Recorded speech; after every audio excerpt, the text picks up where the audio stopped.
दोस्तों, Bermuda triangle का area 5 lakh square mile से भी ज्यादा है। यानी इतना बड़ा एरिया है कि इसके अंदर नेपाल, भूटान, श्रीलंका, बांग्लादेश, डेनमार्क एक साथ फीड हो सकते हैं। और अगर स्मॉल आइलैंड कंट्रीज को भी जोड़ दो तो लगभग 20 से 30 छोटे देश फीड हो सकते हैं। ये एरिया इतना बड़ा है कि इंडिया के लगभग 40% के बराबर है। पिछले 50 वर्षों में अटलांटिक महासागर के एक हिस्से में 3000 जहाज और 100 विमान इसी तरह गायब हो चुके हैं, जो आज तक कभी वापस नहीं मिले। Over the past 50 years, 3,000 ships and 100 planes have gone missing in a mysterious stretch of water in the Atlantic Ocean. यह इलाका अमेरिका के फ्लोरिडा, प्यूर्टो और बरमुडा के बीच अटलांटिक ओशियन में पड़ता है, जो मिलकर एक ट्रायंगुलर शेप बनाती है। साल था 1945, 5 दिसंबर दोपहर के 2:10 पर अमेरिकी नौसेना के 5 टॉर्पेडो बम्बर एयरक्राफ्ट फ्लोरिडा से उड़ान भरते हैं। उस वक्त किसी ने नहीं सोचा था कि ये एक नॉर्मल फ्लाइट नहीं, बल्कि इतिहास का एक डरावना सवाल बनने वाली है। इस मिशन का नाम था फ्लाइट 19। यह एक 3 घंटे का नॉर्मल ट्रेनिंग मिशन था। इसमें कुछ खास नहीं था, वे सिर्फ अपनी रोज की रूटीन ट्रेनिंग फ्लाइट के लिए जा रहे थे। कोई डर नहीं, कोई चिंता नहीं, सब कुछ बिल्कुल प्लानेट था। इन 5 विमानों में कुल 14 क्रू मेंबर्स सवार थे और इनका नेतृत्व कर रहे थे एक बेहद अनुभवी पायलट और युद्ध के अनुभवी नेवल ऑफिसर। यानी गलती की गुंजाइश लगभग ना के बराबर थे। ये 5 विमान फ्लोरिडा से ईस्ट डायरेक्शन की ओर उड़ते हैं। शुरुआत में सब कुछ बिल्कुल नॉर्मल था। मौसम साफ था, विजिबिलिटी भी अच्छी थी, समंदर शांत था और आसमान भरोसेमंद लग रहा था। लेकिन टेकअप के लगभग 2 घंटे बाद उनके स्क्वाड्रन लीडर ने रिपोर्ट किया कि उनके कंपास में अचानक प्रॉब्लम आ गई है। यहीं से हालात बदलने लगते हैं। उनका कंपास काम करना बंद कर देता है।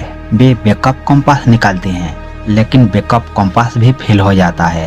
एक साथ दो कंपास फेल होना कोइंसिडेंस था या कुछ और। अब वे अपनी एक्चुअल लोकेशन तय नहीं कर पा रहे थे और खुले समंदर के ऊपर लोकेशन पता ना होना सबसे बड़ा डर होता है। वे दूसरे विमानों के पायलट से पूछते हैं, लेकिन उनके नेविगेशन इंस्ट्रूमेंट्स भी खराब हो चुके थे। यानी हर एयरक्राफ्ट अकेला होता जा रहा था। इस स्क्वाड्रन के लीडर थे lieutenant Charles Carroll Taylor. Confused और डिस्टर्बिंग मैसेजेस भेजे जाने लगे। उनकी आवाज में घबराहट साफ सुनी जा सकती थी। धीरे धीरे मौसम भी खराब होने लगा, बादल घिरने लगे, हवाएं तेज होने लगी और हालात हाथ से फिसलते चले गए। शाम 4:56 पर टेलर को ऐसा लगा कि उनके एयरक्राफ्ट गल्फ ऑफ मेक्सिको के ऊपर उड़ रहे हैं और उन्हें वापस फ्लोरिडा जाने के लिए ईस्ट डायरेक्शन में उड़ना चाहिए। इसलिए उन्होंने बाकी सभी विमानों को ईस्ट की ओर उड़ने का आदेश दिया। लेकिन कुछ क्रू मेंबर्स को ऐसा लगा कि वे पहले से ही फ्लोरिडा के ईस्ट में उड़ रहे हैं और उन्हें वापस जाने के लिए वेस्ट डायरेक्शन में उड़ना चाहिए। यानी अब दुश्मन मौसम नहीं था, दुश्मन था कंफ्यूजन। इस आदेश के तुरंत बाद एक विमान से रेडियो मैसेज आता है, जिससे यह पता चलता है कि कुछ क्रू मेंबर्स मानते थे कि उन्हें घर लौटने के लिए वेस्ट की ओर जाना चाहिए। लेकिन मौसम लगातार और ज्यादा खराब होने चला गया। जल्द ही सूरज डूब गया और चारों तरफ कंप्लीट डार्कनेस छा गया। अब सामने कुछ भी दिखाई नहीं दे रहा था। इस समय ऐसा माना जाता है कि विमान वास्तव में फ्लोरिडा से लगभग 370 किलोमीटर ईस्ट में थे। रात 7:04 पर टेलर से आखिरी रेडियो मैसेज प्राप्त हुआ। उसके बाद सिर्फ खामोशी। क्या आप इमेजिन कर सकते हैं खुले आसमान में खो जाना? इसके बाद वे 5 विमान हमेशा के लिए डिसअपियर हो गए।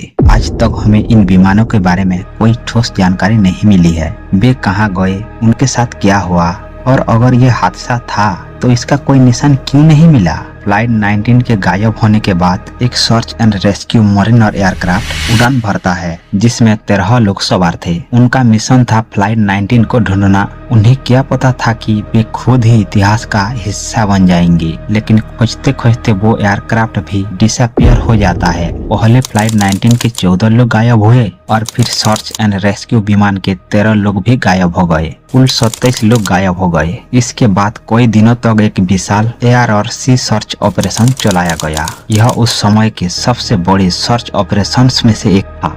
लेकिन उन्हें कुछ भी नहीं मिला। ना किसी इंसान का शव, ना किसी एयरक्राफ्ट का टुकड़ा, ना कोई रेकेज। सब कुछ जैसे समंदर ने हर सच अपने अंदर छुपा लिया हो।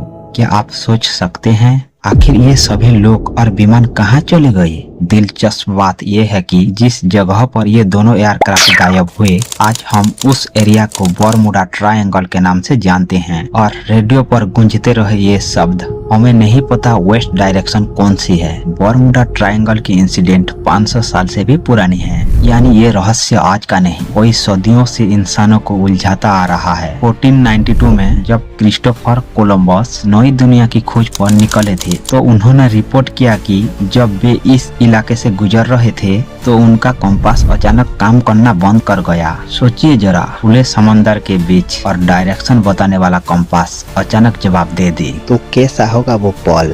और एक रात जब उन्होंने अपने जहाज से आसमान की ओर देखा तो उन्होंने एक अजीब सी लाइट देखी, एक ऐसे रोशनी जो आग के गोले जैसे लग रही थी। कोई तारा नहीं, कोई आम चीज नहीं, और उन्होंने देखा कि वह आग का गोला आसमान से गिरकर सीधे समुद्र में समा गया। उस वक्त इसका कोई साइंटिफिक एक्सप्लेनेशन नहीं था, बस डर और सवाल था।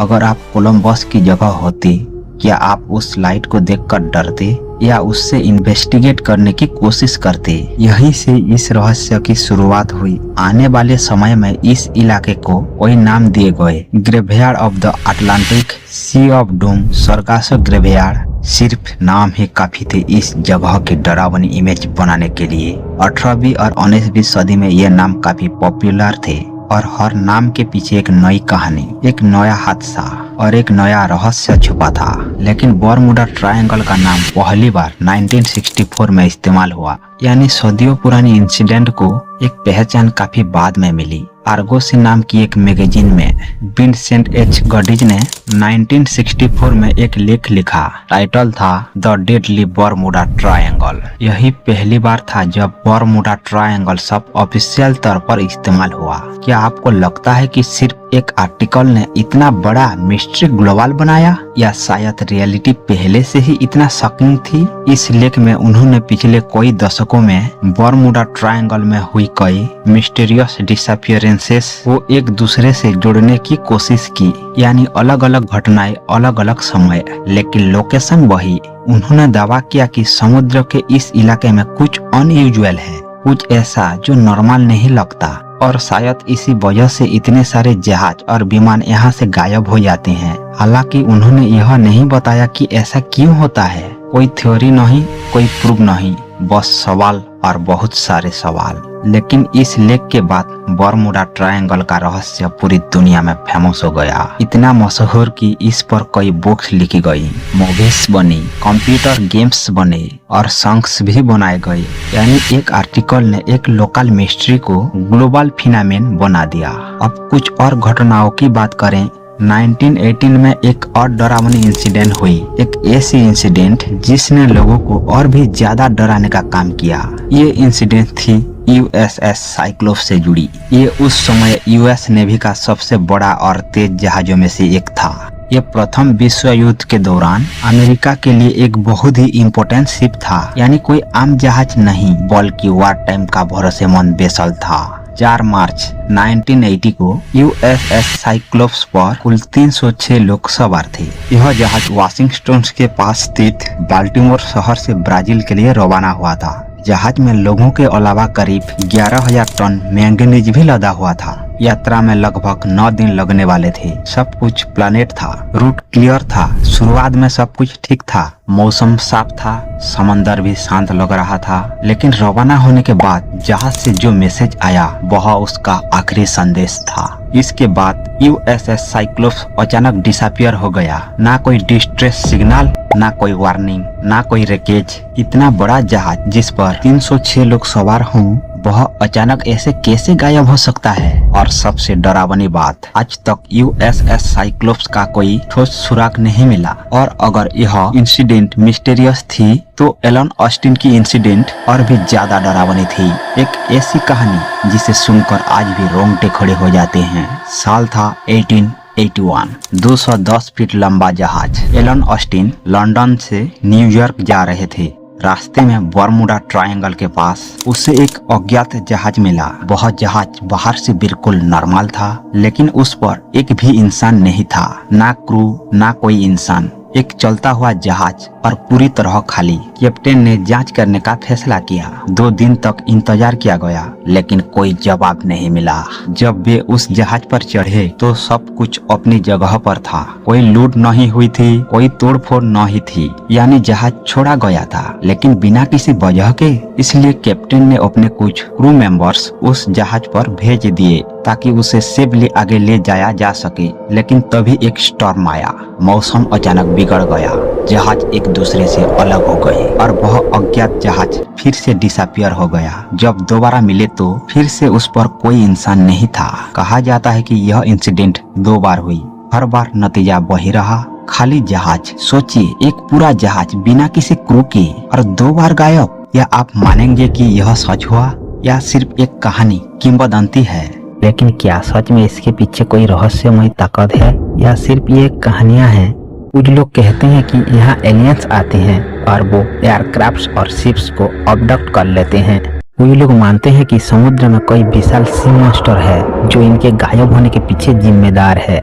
जर्नलिस्ट लैरी कुश, जो बरमूडा ट्रायंगल मिस्ट्री सॉल्व के लेखक हैं, उनका कहना है कि शुरुआत में कुछ घटनाएं जरूर हुई थी लेकिन जैसे जैसे यह रहस्य पॉपुलर होते गया कोई कहानियां बना दी गई। अब अगर साइंस की बात करें तो बरमूडा ट्रायंगल की एक पॉपुलर थ्योरी मीथेन हाइड्रेट है।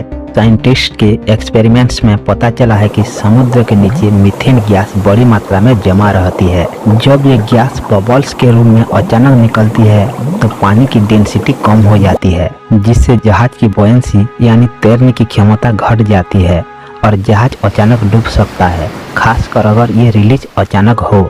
लेकिन ध्यान दें, अभी तक बरमूडा ट्रायंगल की किसी घटना में इसका कोई डायरेक्ट प्रूफ नहीं मिला है। ये सिर्फ एक साइंटिफिक थ्योरी है। सिर्फ इतना ही नहीं, बरमूडा ट्रायंगल में शैलो वाटर और हिडन सोल्स जहाजों के लिए एक बड़ा फिजिकल खतरा है।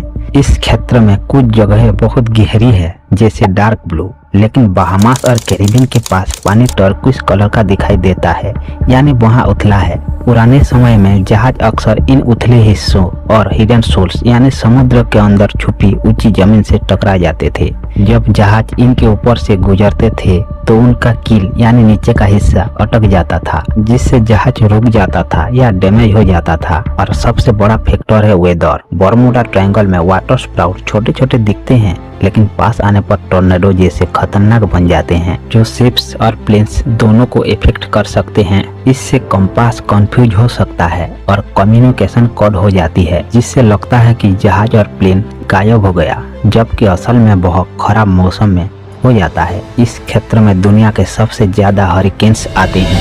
मतलब बरमूडा ट्रायंगल का डर किसी रहस्यमय ताकत से नहीं बल्कि अचानक बदलने वाले खतरनाक वेदर से हो सकता है। और बात सिर्फ मौसम की ही नहीं है।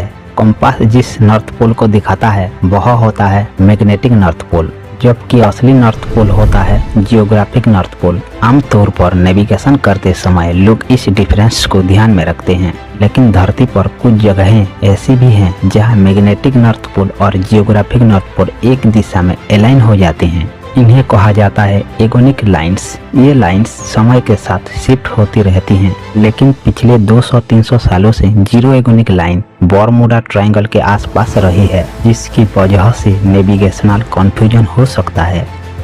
तो दोस्तों, बरमूडा ट्रायंगल की मिस्ट्री में साइंस और नेचर इन दोनों की छाप है। कुछ सवाल अभी अनसुलझे हैं। आप इस मिस्ट्री के बारे में क्या सोचते हैं? अपनी राय कमेंट सेक्शन में जरूर बताएं। अगर वीडियो पसंद आया तो इसे अपने दोस्तों और परिवार के साथ शेयर करें और ऐसे ही इंटरेस्टिंग जानकारियों के लिए हमारे चैनल को सब्सक्राइब करना ना भूलें। अब हमें इजाजत दीजिए, मिलते हैं अगले वीडियो में। आपका बहुत बहुत धन्यवाद।